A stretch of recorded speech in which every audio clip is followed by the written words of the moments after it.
सत्यता की शक्ति। ओम शांति। हम कहते आए हैं सत्यम शिवम सुंदरम, अर्थात सत्य ही शिव है। गॉड इज ट्रुथ, क्योंकि हम शिव को ही परमात्मा ने नमः कहते हैं, निराकार शिव को। गॉड इज ट्रुथ अर्थात सत्य ही भगवान है, सत्य ही ईश्वर है। अब सत्य का अर्थ क्या होता है कि सत्य का एक अर्थ तो यह है पवित्र, दूसरा अर्थ यह है सदाकाल शाश्वत, और तीसरा अर्थ यह है रियल। तो वास्तव में सत्यता ही रियल रॉयल्टी है। नकली रॉयल्टी हम देखते हैं कि कोई व्यक्ति अपना जीवन शैली टिप टॉप होकर बाहर से बहुत ही रॉयल दिखने वाला बनकर आभूषणों को धारण करके अच्छे अच्छे वस्त्र धारण करके रॉयल नहीं बनता, क्योंकि वो नकली रॉयल्टी है। सच्ची सत्यता की रॉयल्टी तो अपने आप ही दिखाई पड़ती है, क्योंकि जैसे सत्य जिसको हम कहते हैं प्योर गोल्ड है, तो प्योर गोल्ड ऑटोमेटिकली वैल्यूएबल होता है। और रॉयल्टी का मतलब भी क्या होता है असली रॉयल्टी का, कि रियलिटी अर्थात सत्यता, कि जिसके अंदर रियलिटी है, सत्यता है, वो रॉयल ही है।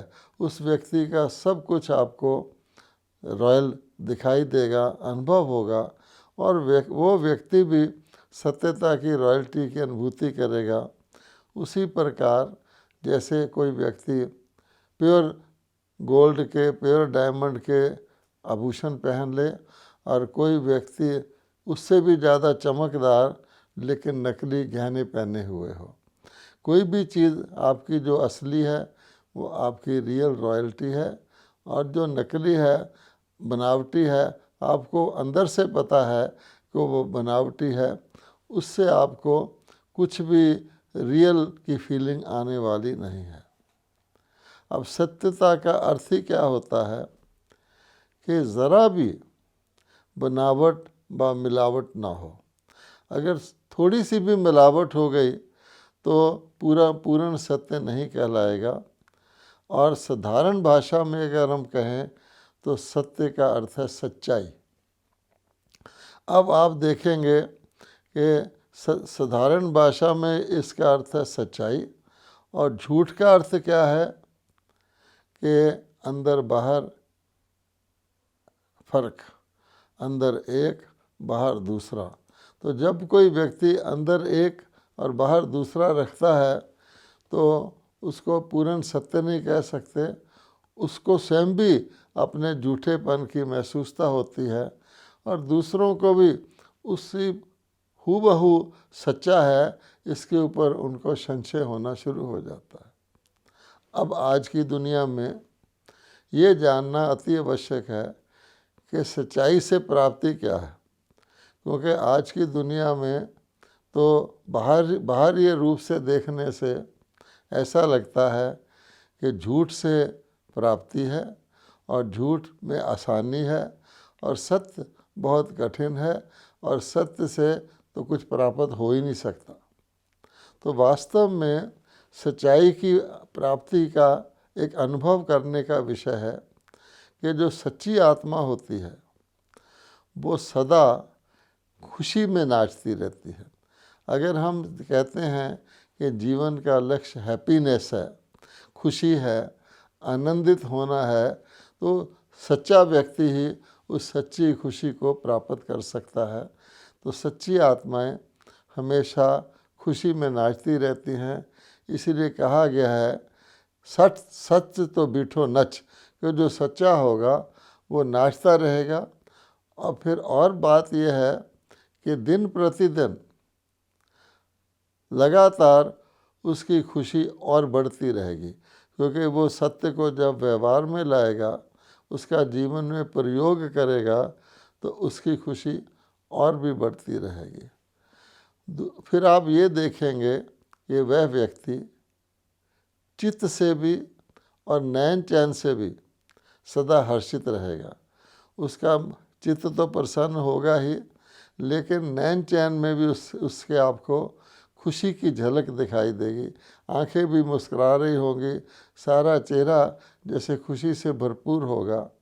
हर्षित चित्त, हर्षित मुख उसका अविनाशी होगा।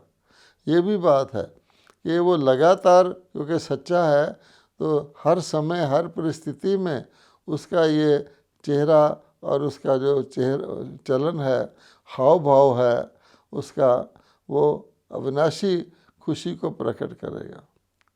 और उसमें हल्कापन होगा, क्योंकि जो व्यक्ति सच्चा होता है, हल्का होता है, तभी तो वो नाचता रहता है उसका मन। हल्कापन सदा उसको उड़ाता रहेगा। और हम जानते हैं कि उड़ने वाली चीज़ बीच में रुक नहीं सकती, नीचे आ जाएगी। इसलिए उड़ने माने सदा उड़ना, उड़ती कला में रहेगा, इसको आध्यात्मिक भाषा में कहा जाता है। और वह व्यक्ति जो है हर आपको अलग से दिखाई देगा। अगर आपने उदाहरण देखना हो आज की दुनिया में, तो छोटे बच्चों को देखें। छोटे बच्चे स्कूल बस में जा रहे हैं, आपकी कार उनके पीछे जा रही है। आप देखेंगे वो कितने खुश नज़र आते हैं, आपको जानते भी नहीं हैं, आपको देखे मुस्कुराना शुरू कर देंगे, टाटा करना शुरू कर देंगे, नाचेंगे कूदेंगे। अब ये क्या चीज़ है? क्या है कि बच्चे कहा जाता है, बच्चे मन के सच्चे। तो क्योंकि उनके अंदर कोई मिलावट नहीं है, वो ये नहीं समझते ये मेरा पिताजी है, ये दूसरा है। सबको स्नेह देते हैं, दूसरे व्यक्ति को देख के खुश होते हैं। तो आपको भी एक छोटा बच्चा एक चेतन खिलौने की तरह आपके आगे जब खेलता है, कूदता है, वो कोई काम बिना खेल कूद के या बिना खुशी के करता ही नहीं है। आप छोटे बच्चे को कहो जाओ बाहर गेट खोल के आओ, तो सीधा नहीं जाएगा, नाचता नाचता जाएगा, फिर गेट पर बैठ के हंसेगा, तब गेट खोल लेगा। अर्थात सत्यता की शक्ति व्यक्ति को हल्का, उड़ती कला का और अति प्रसन्न चित्त रखती है, हर्षित मुख रखती है। अच्छा, फिर सत्यता की निशानी क्या है? क्योंकि आजकल हमें ये सारी बातों की स्मृति लानी पड़ती है, क्योंकि आज के जीवन में तो सत्यता कहीं भी दिखाई नहीं पड़ती। सत्यता की निशानी है सभ्यता, और सभ्यता ही वास्तविक रियल रॉयल्टी है। जिस व्यक्ति के अंदर भरपूर है वही उसकी रॉयल्टी उसमें चमकती है। और रॉयल्टी, जैसे मैंने पहले कहा, दो प्रकार की होती है, एक नकली और असली। तो जैसे आप असली सोने का जेवर पहनते हैं तो आपको रियल फीलिंग आती है और उस जेवर से कुछ रॉयल्टी बाहरी रूप से दिखती है। ऐसे ही आत्मा के अंदर जो आत्मा रियल गोल्ड जैसी हो जाती है, पवित्र रहती है, तो उसमें सभ्यता स्वाभाविक हो जाती है। और जैसे किसी चीज़ में मिलावट की जाती है या बनावट की जाती है, तो जो ही सत्यता के अंदर हम मिक्सचर करते हैं तो हमारी सभ्यता गायब हो जाती है, नकली लगती है। तो बोलना, देखना, चलना, खाना पीना, उठना बैठना, हर कर्म में सत्यता की सभ्यता स्वतः ही दिखाई देती है। कि जैसे कोई व्यक्ति सत्यवादी होता है तो उसकी हर चीज़ आपको अलग से दिखेगी। आज भी हम मंदिरों में जाते हैं तो देवी देवता जो सतयुग के थे, सत्य पर चलने वाले थे, वो आप देखेंगे उनकी मूर्ति जो कि कलयुग के आर्टिस्ट बनाते हैं, उसमें भी वो यही कोशिश करते हैं कि उसके हर अंग से आपको एक सभ्यता की, एक रॉयल्टी की महसूसता आए। उनका बोलना, उनका चलना, उनका खाना, उनका पीना, हर चीज़ में रॉयल्टी दिखेगी।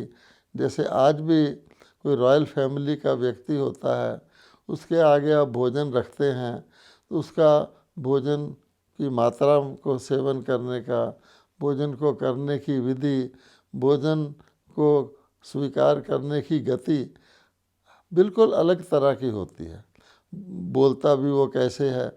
और दूसरा कोई व्यक्ति होगा जिसको हम असभ्य कहते हैं आज की भाषा में। आज की भाषा में हम एजुकेटेड को सभ्य और अनएजुकेटेड को असभ्य गिनने लग गए हैं। वास्तव में आप देखेंगे कि कई अनएजुकेटेड लोगों में भी एजुकेटेड से ज़्यादा सभ्यता होती है। इस वक्त में मुझे घटना याद आ रही है कि हिमाचल प्रदेश के कुछ समय पहले के मुख्यमंत्री प्रेमचंद धूमल थे। वो हमारे हेडक्वार्टर में आए थे तो उन्होंने अपना अनुभव सुनाया था कि वो एक कॉलेज में पढ़ाते थे और भोजन के समय, क्योंकि घर दूर था तो सामने एक होटल था, वहाँ भोजन करते थे। तो उन्होंने सुनाया कि एक दिन मैं टेबल पर भोजन बैठा था होटल के, तो एक मैले कुचैले कपड़े वाला व्यक्ति मेरे सामने आके बैठ गया, क्योंकि होटल में आप किसी को मना तो नहीं कर सकते। तो बोले कि मेरे मन में आया कि ये कौन बैठ गया है, मैं अपनी टेबल बदल लूँ या क्या करूँ। इतने में उस व्यक्ति ने एक बेरर को बुला करके 2 गिलास पानी मंगवाया। एक गिलास पहले मेरे सामने रखा, दूसरा खुद पिया।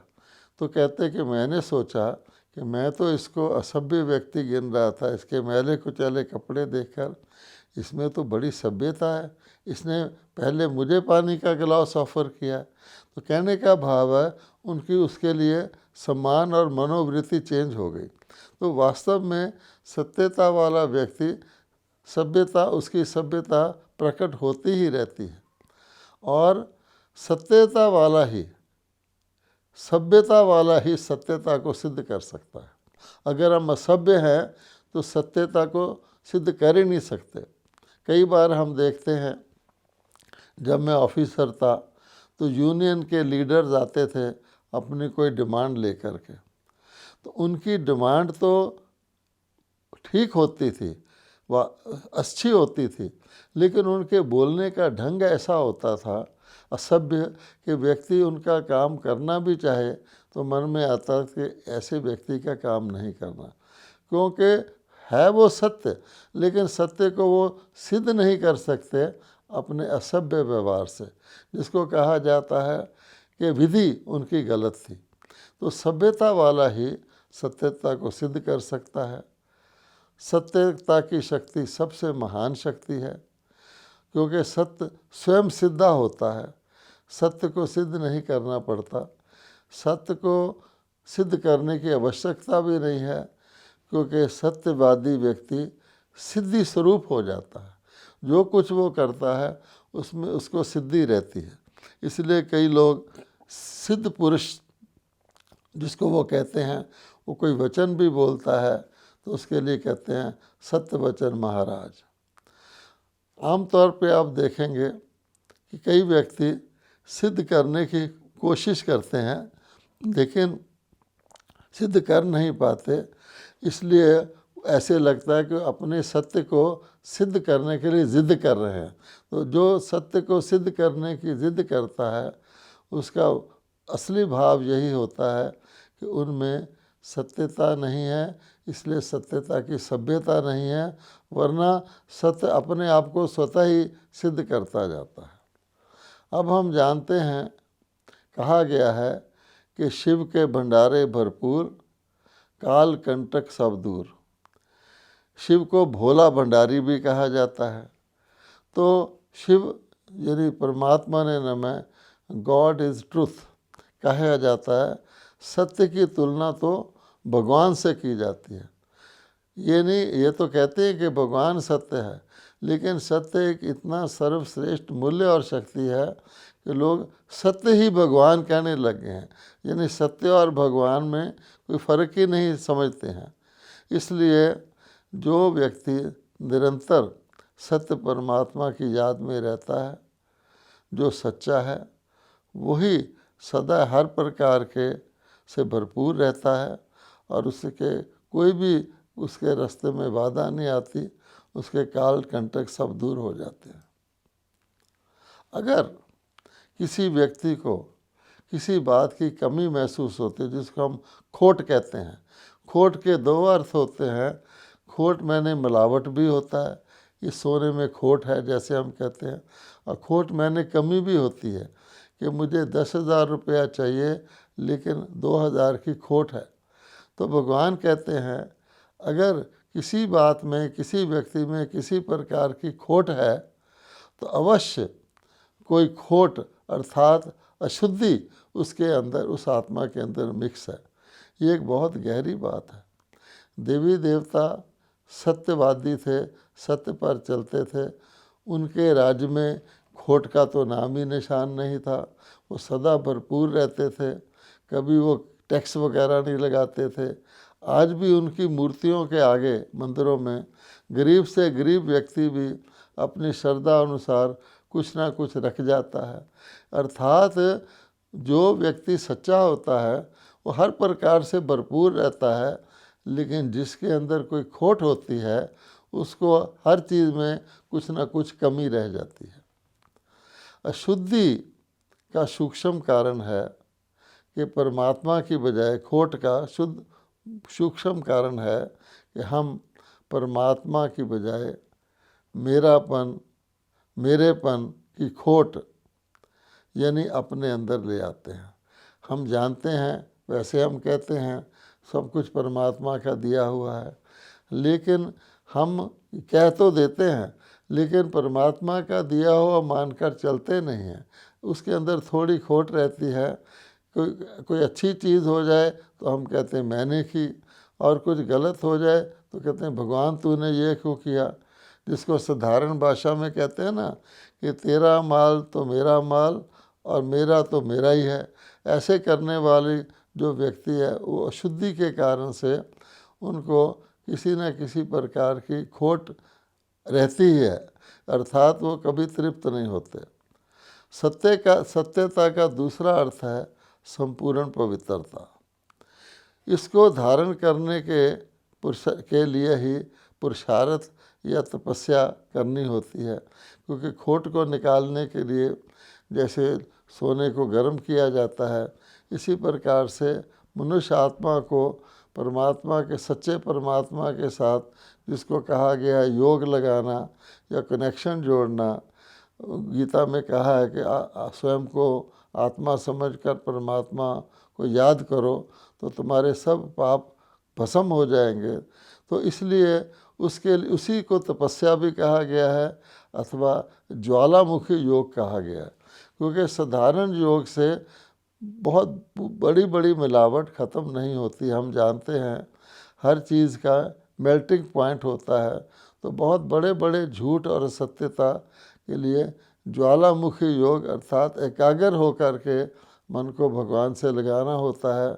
जैसे हम देखते हैं कि हम बच्चे स्कूल में एक लेंस रख के सूर्य की किरणों को इकट्ठी करके कागज़ को आग लगाते हैं, इसी प्रकार से ज्वालामुखी योग की आवश्यकता है और इसके लिए ही व्यक्ति को दृढ़ संकल्प या प्रतिज्ञा करनी होती है।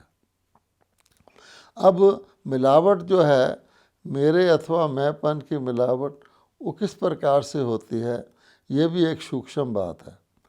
हम अटैचमेंट अथवा मोह इसको कहते हैं कि यदि हमारा प्यार है किसी चीज़ से, व्यक्ति से या वस्तु से, तो अटैचमेंट तो उससे होगी ही नहीं होगी।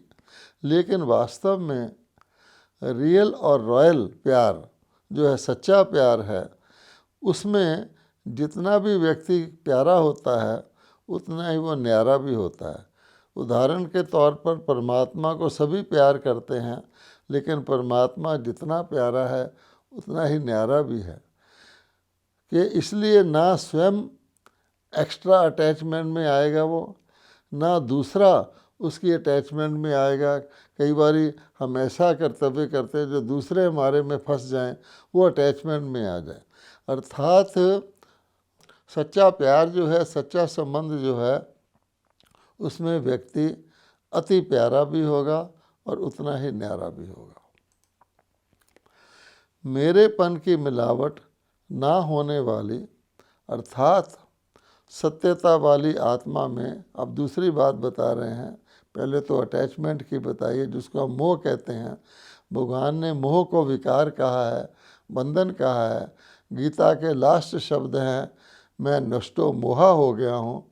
लेकिन जो संबंध होता है वो बंधन नहीं बनाता। तो अब भगवान ने एक और बात बताई है, जिस आत्मा में मेरेपन की मिलावट नहीं होगी अर्थात सत्यता की शक्ति होगी, उस आत्मा की एक और निशानी है कि उसमें मांगने का संस्कार नहीं होगा। ऐसी आत्मा कुछ कमी भी होते हुए भी सदा अपने आप को भरपूर अनुभव करेगी। ये खास निशानी है।